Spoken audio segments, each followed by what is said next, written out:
we're slapping sanctions on Russia. Russia is hitting back with some retaliatory actions, and it's pretty easy to look at the direct impact of that, but there's second order and third order effects that will pop up all over the world and could very quickly get out of control.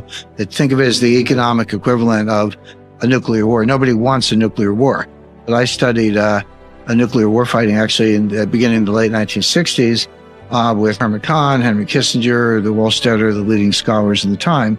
The one thing they all said in common, the one thing they all shared was, don't go there. And what they meant was that nobody wakes up and says, oh, gee, I think I'll start a nuclear war today. What a good idea. That never happens. What does happen is you get into an escalatory situation, back and forth, where you're escalating and escalating, and you end up in a nuclear war. You never intended it, never started out that way, but you end up there through escalation. Take that and apply it to what is now, I would say, the first full-scale economic war, sanctions war. We've had sanctions, for a long time, and we go back to at least the 70s with Iran, but even before that, FDR put sanctions on Japan in August 1941, and then 5 months later, they bombed Pearl Harbor. So, not coincidence, but the coexistence or interaction of economic sanctions and kinetic warfare is nothing new. So we've had it for nothing on this scale. This is unprecedented in its scope and application. My only point is the effects of this are going to not just last a long time, yes, but they're going to pop up in very, very unexpected places. If you had to pick one thing, say, when did this thing take a turn for the worse so that we were on a path to war? That was the color revolution sponsored by Obama and Biden,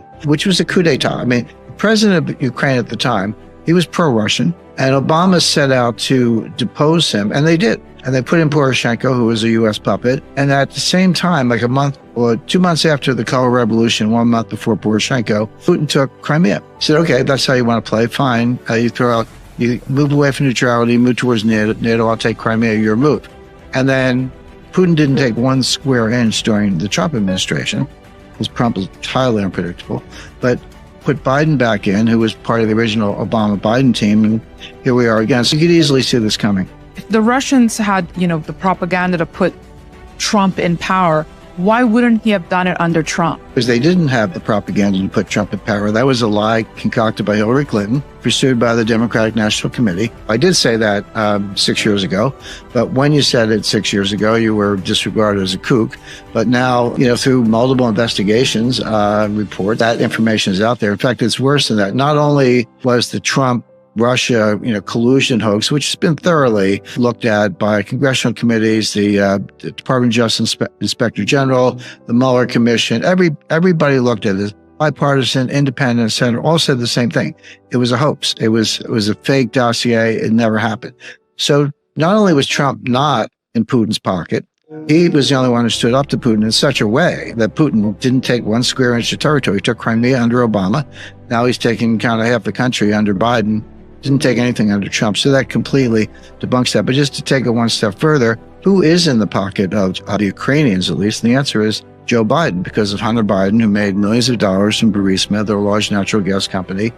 Ukraine is ranked on the low 90s of the most corrupt countries in the world. It's the most corrupt country in Europe, one of the most corrupt countries in the world. Zelensky is just another oligarch, just another phony. And he banished 11 political parties that make up the rest of the parliament. He banned all their parties, arrested some of their leaders, took over the state media.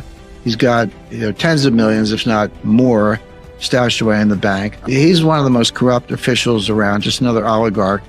When you've got two great powers, whether it's the U.S. and Russia or U.S. plus Europe and Russia confronting each other, the idea of buffer states, that's as old as, if not history, at least the history of buffer states is several centuries old at this point. It's a part of what every international strategist looks at. So Ukraine should be a buffer state. It should be neutral. That way Putin has no reason to invade, and we have no reason to try to push the borders of NATO to a point slightly east of Moscow, which Moscow hasn't been attacked from the east since Genghis Khan. The Russian Navy is in the Black Sea. There are not going to be any exports from Ukraine, and the U.S. has banned most exports from Russia. And Russia has retaliated by saying, we're not going to export you anyway. Even if you didn't have a ban, you're on our ban list. But you take 25% of the world's grain exports off the market. Tell me what that does to the price of wheat. And by the way, wheat's not just a loaf of bread. Most grain is used to feed livestock. So it goes straight through the price of pork, chicken, beef, etc., you're looking at things doubling or more. So those are some of the economic effects, and those are the easy ones. I'll give you an example of a more difficult one. So, we kicked Russia and their 10 biggest banks out of SWIFT, so you can't use SWIFT to move money around. Kicked them out of the dollar payment system, did a long list of things. Can't trade Russian bonds, can't receive, can't send, etc. Somebody at the Treasury finally woke up and said, well, wait a second. If we tell Russia they can't pay the debt, who loses from that? They keep the money, and our bondholders, it's American bondholders who lose money. It's the creditor who loses out when the debtor can't pay. Where are those bonds? Well, you'd be surprised. A lot of them are in BlackRock.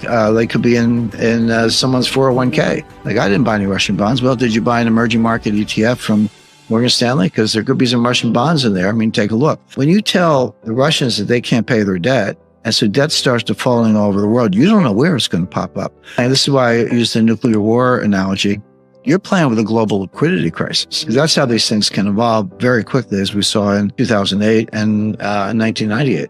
The dollar has been a cryptocurrency since at least 1979. That was the last year the Treasury issued a paper Treasury note. It was like stamp. So the dollar has been digital, and message traffic has been encrypted since around 1980. But I think in terms of the impact on the dollar, this is, be careful what you wish for. This was exactly what I was saying earlier in terms of second and third order effects.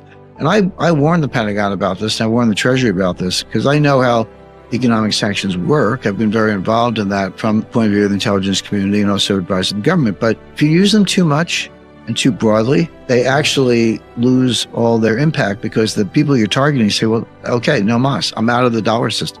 You've done it one too many times. And this is an example of that. We've never frozen a central bank before. We have now. We've never kicked an entire country out of SWIFT, with the exception of Iran. We have now with Russia. And so instead of just sitting there saying, oh, gee, you got me, we can say, okay, let's go to a new payment system. Let's pick up a new currency. The Saudis are saying the same thing.